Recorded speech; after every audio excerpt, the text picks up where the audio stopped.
What is going on, guys? Got Tone here bringing you week number 5 of season 2 of the IBL, or the International Battling League. This week we are up against Jose, aka the Shiny Weavile, one of the assistant coaches to Mega Mogwai himself. Now, we are trying to come back, rebound after a tough 3-0 loss in our last battle against Brendan. So it's a little bit of a up and down season so far. We are 2-2. Jose is coming into this battle 3-1, leading his division. So, and to top it all off, he has a very formidable team as a whole, and it was very difficult to try to make sure I prepare for everything on his team, because everything on his team was such a threat. He had a solid balance of both offensive and defensive mons, and I had to make sure I tried to counteract for everything. So, just to give a brief rundown of my opponent's team as a whole, he has the Jirachi, he has Staraptor, he has Amoonguss, Vaporeon, Hitmontop, Zebstrika, M-Diancie, the Gothitelle, Druddigon, Rhyperior, and the Froslass. And my team is the Manaphy. I dropped Polito for Lucario, Donphan, Dragalge, Delphox, Sneasel, M-Manectric, Tornadus-T, Escavalier, Alomomola, and the M-Diancie.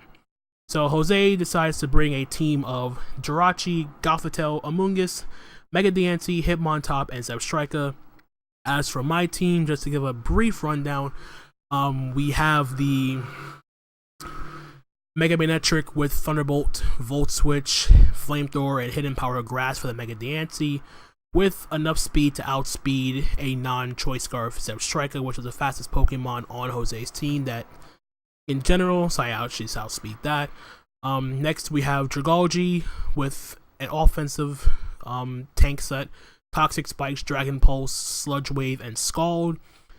Third Pokemon you see here, we have Delphox here, Choice Scarf, Fire Blast, Side Shock, Grass Knot for the Rhyperior and the M-Diancie, and Trick. Next up is Lucario with Sword Stance, Close Combat, Crunch, and Bullet Punch with the Life Orb. Fifth, physically defensive Donphan with the Custap Berry, Stealth Rock, Rapid Spin, Stone Edge for the Staraptor, and Earthquake for Stab. And lastly, we have a Manaphy with Substitute Tail Glow, Surf, and Psychic with the Salic Berry. So basically the idea was to try to get up Toxic Spikes with my Dragalge, get up rocks. It would be very difficult because he does have that M-Diancie plus a Spinner and Hitmontop, so I really had to be cautious of trying to get up hazards when I couldn't, and try to take advantage of when I could get them. But Toxic Spikes is a lot more difficult because he does have that Amoonguss, so I really couldn't set them up like I wanted to. Also, before I begin this battle, also I gotta give props to a good friend of mine, Eric, aka Heavy Metal Pokemon, for the outlay that you see here. Props to him for making this thing for me. It looks very fresh, and I'll be using this overlay for the remainder of the season, and hopefully going into the play if we make it to the playoffs. So, looking at potential leads for my opponent, he could have let off with the Jirachi as like a Choice Scarf set. He could have let off with the M-Diancie, try to get the Mega Evolution off and just protect. But I guess he didn't want me to get up a free setup with either my Manaphy or the Lucario. Who knows? He also could have let off with my Zebstrika, because if I didn't lead off with my M-Manectric, I would try to stay in non-Mega form. But unfortunately, in this league, you have to Mega the first turn you're able to. So I couldn't keep Lightning Rod. But at the same time, if he does go into the Zebstrika on the Thunderbolt, I can just Flamethrower it next turn. It's not that big of a deal. So, with that in mind, I decided to lead off with my M-Manectric, even though he could have let off with a bunch of other options. He could have let off with Gothitelle, but I could have just Volt Switch out and then gone into something more appropriate. But my team did have some issues switching in directly into Gothitelle, and I didn't bring any item like Shed Shell on any Pokemon, so I'm pretty much, whenever Gothitelle comes in, my Pokemon is stuck there, unless I have my M-Manectric. So nevertheless, I still think I prepared adequately enough to handle everything on his team. I did predict some of his Pokemon wrong. I predicted most of it right. I expected him to bring the Vaporeon over the Zebstrika, and I predicted the Staraptor to come, but he didn't bring either, which is fine. So, nevertheless, we are going to, I'm going to start this battle here, and hopefully I can keep up with the fast pace of this video. I'm going to try to get rid of the sprites and keep up with the score and all that good stuff. So, like I said, I decided to lead off with my Manectric here because I pretty much lose nothing by doing so, and I get up a free Mega Evolution. So he decided to lead off with his Jirachi, which is fine. I get a free Flamethrower here, even if he goes on to Diancie. He decides here to go out into Eric, which is his Amoonguss. So I figure, okay, I get some free damage off on the Amoonguss. I mean, I don't care if he has Regenerator and all that stuff. So I get my Mega Evolution off here. I get the Intimidate off, doesn't matter because it's Amoonguss. And I get my Flamethrower off. And I see by the damage, it doesn't do that much. So I didn't see Black Sludge Recovery, so I figured it was either a Rocky Helmet variant or a potential Assault Vest variant. Here he decided to go to Zebstrika here, predicting me the Volt Switch on the Amoonguss. I decided to throw up another Flamethrower. It does a good chunk to Zebstrika here. And the fact that he goes for the Volt Switch, and he's faster than my Manectric, means he's Choice Scarf Zebstrika here. So he gets a free turn to go into his Mega Diancie here. I'm just going to throw off another Flamethrower here. I could have predicted that and gone into an HP Grass, but if he was Sap Sipper over Lightning Rod, that could have thrown me off.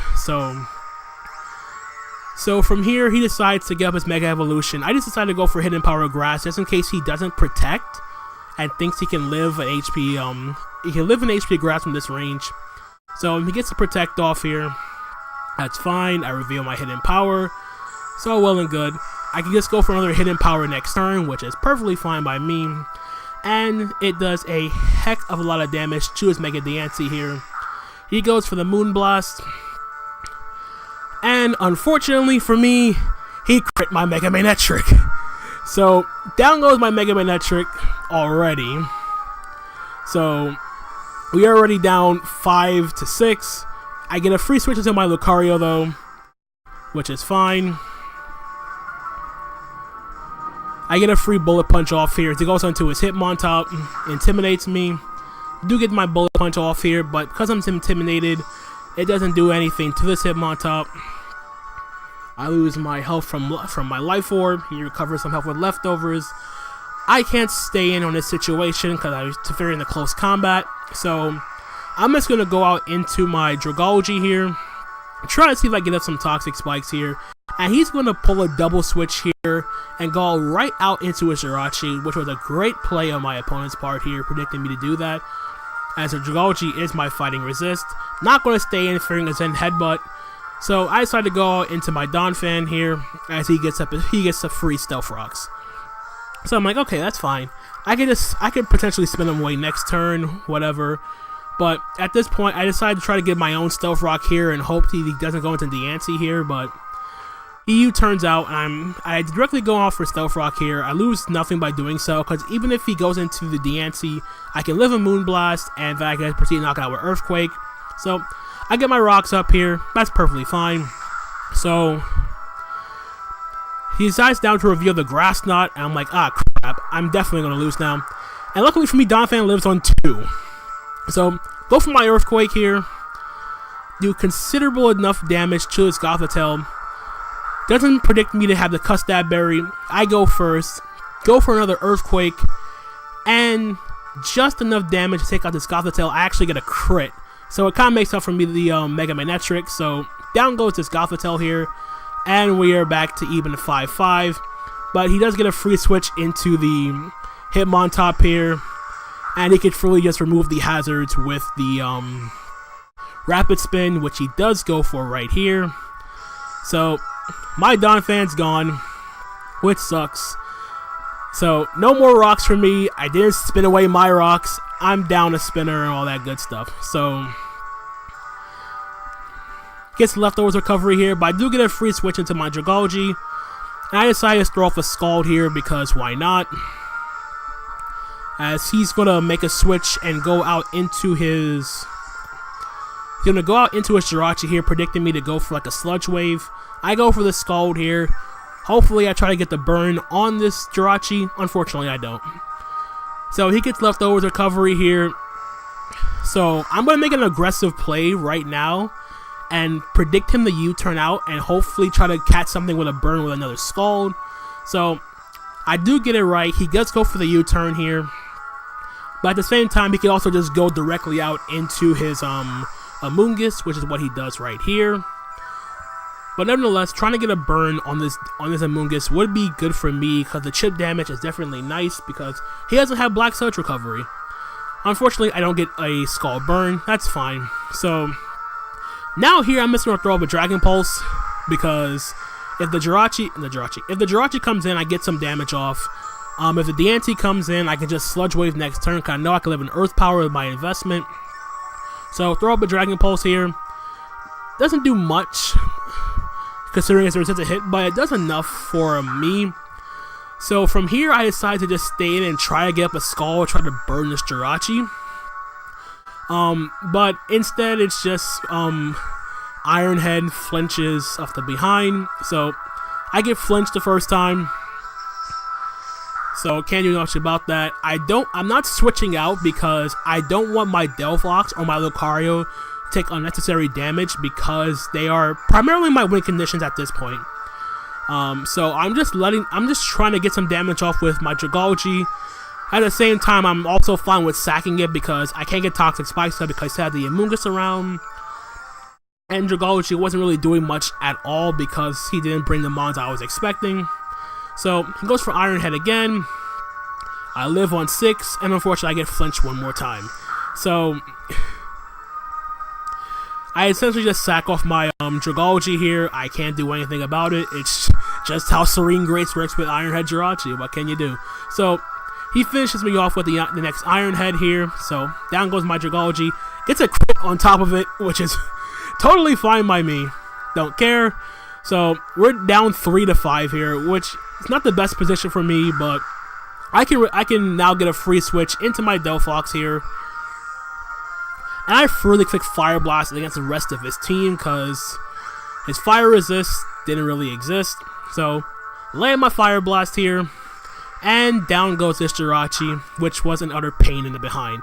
So Jirachi goes down. And now he goes out into his Diancie, and I looked at the calc, and Fire Blast does take out a Mega Diancie from this range. So I'm go for Fire Blast, and luckily for me, I connect with my Fire Blast, and down goes Mega Diancie. So we're just back into the battle here, 3-3.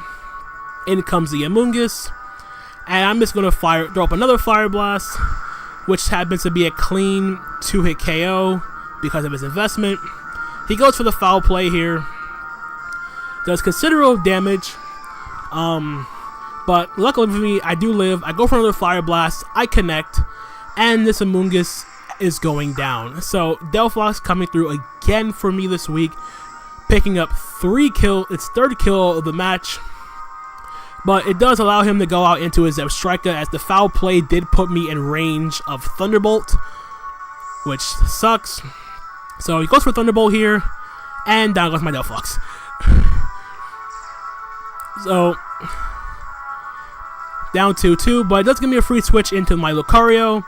I'm going to predict him to switch out into the Hitmontop here. I make an aggressive play here. I didn't really have much to lose.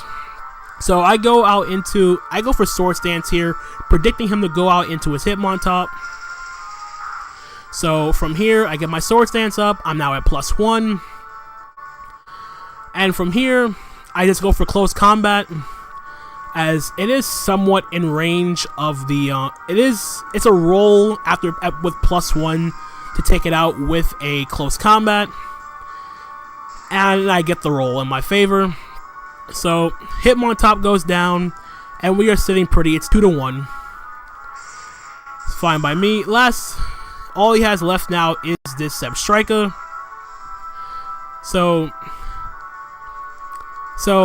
I try to get some more chip damage off with the Bullet Punch here.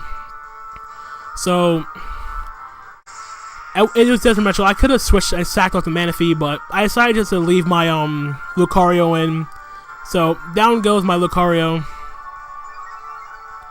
So now all I have left is this Manaphy. See, and now I'm just gonna pause it right here for a second. So now it's down 1-1. So all that's left is Zebstrika versus a Manaphy. I did a calc right before this turn, and since he was Choice Scarf, he cannot knock me out with a Thunderbolt unless he crits my Manaphy. I can live a Thunderbolt. I take out the Zebstrika with Surf. That's all I had to do. As long as he didn't crit me or any other shenanigans, I was fine. So I roll the dice here. I could have sacked off Manaphy, then gone back into Lucario instead of doing this.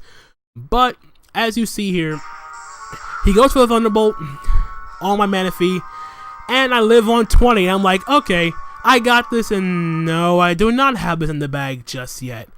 I get paralyzed from the Thunderbolt. I get my Sally Berry activated, I get hit a Surf, and oh no, this did not just happen. My man Jose got a Thunderbolt full para on my Manaphy, which just sealed the game for me.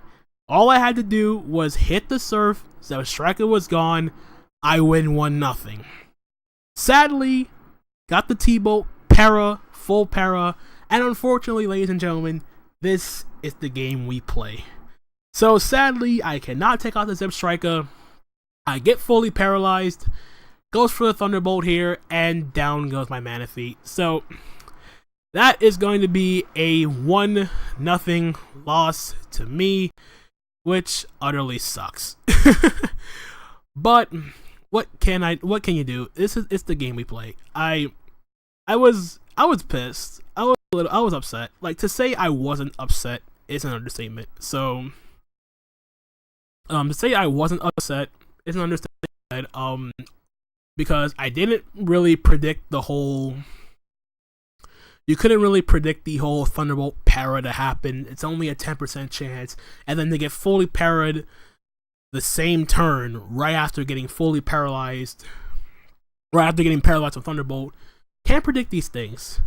And sadly, it's a shame that such a great battle had to end in that fashion, simply because I feel as though I made the right plays throughout the battle. Jose played a great game as well. He made some solid double switches with the Jirachi on my Dragalge and all that good stuff. But it just wasn't in my favor, to be perfectly honest. I considered it very unfortunate that it did happen this way, but at the same time, I'm not going to make any complaints about what I could have did better, because you can't predict hacks. You can't predict a full para to happen in the exact same turn. Like, the odds of that happening is extremely slim, to say the least. I could have sacked off Manaphy, gone back into Lucario. I probably live with Thunderbolt and then knock it out with close combat. But at the same time, the T-Bolt full para could have still happened that turn. So there was no absolute guarantee that what happened to my Manaphy wouldn't happen to my Lucario. So with that being said, though, nonetheless, we still lose 1-0. We are now 2-3 on the season with a differential of 1. I will attempt to bounce back next week. I mean, it's hard to bounce back from a match like this, especially when the match was great up until that final turn. But at the same time, I'm not going to sit here and cry over spilled milk. It's Pokemon. The game is played like that. You can't complain about unfortunate hacks because you can't control it. Your opponent can't control it. No sense in making a scene about it, and getting salty and all that sort of stuff. So putting that to one side, it was still a great game for Jose. He went on about saying that he didn't deserve to win, but at the end of the day, it's a win. A win's a win, and a loss is a loss. I could have done something differently, but at the same time, the outcome is what it is. So Nevertheless, if you did enjoy this battle, I hope you did regardless, feel free to hit that like button and feel free to subscribe if you're new, because there's going to be plenty more content as we hit the midway point of the IBL season. And in the next couple of days, I'll be having my uploading my playoff match for the NES, going up against the Toronto Staraptors, and hopefully try to get the uploads for the UBA as well, because I know I'm behind on that, but I've been just struggling with other in-real-life issues. So, nevertheless, feel free to hit that like button if you enjoyed this. If you're new to the channel, please feel free to subscribe, as I do enjoy your support, and I appreciate you guys taking the time out to watch these videos that I try to create. And I'm trying to do something new, try to increase my quality of my videos, because they've been really lacking over the past couple. My videos have been kind of lacking with some lag, but fortunately for me, the video did run smoothly, no errors, which I'm happy about. But let me stop rambling. I'm gonna get the heck out of here. So until the next time, my name is Anthony, aka Tone, and I'm just gonna catch you guys on the flip side. Later.